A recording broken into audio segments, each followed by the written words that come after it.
In today's video, I'm going to teach you how to connect Google Docs to N8N. By the end, you'll have a working connection so your workflows can react to changes in Google Docs automatically. We'll start inside your N8N canvas. Create a new workflow so you have a clean space to work. Give it a clear name that describes what you're building, and hit save.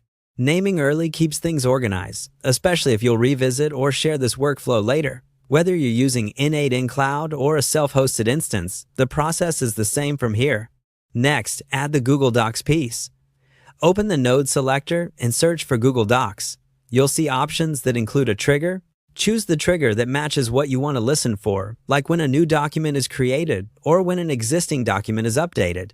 Triggers are what wake your workflow up at the right moment, so take a second to select the event that fits your use case. If the trigger lets you filter by a specific folder, team drive, or document, set those fields now so you're not firing on every doc in your account.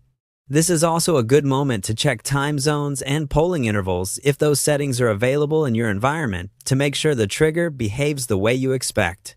To complete the connection, you'll authenticate with your Google account.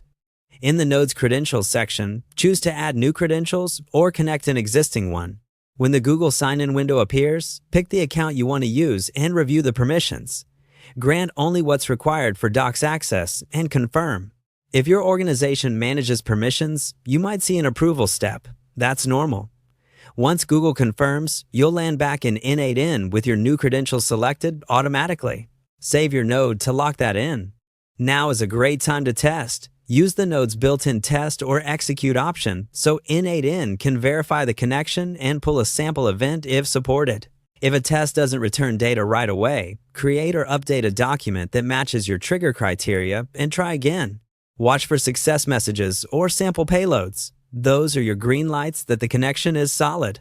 That's it. You created a workflow, added the Google Docs trigger, and signed in to complete the connection.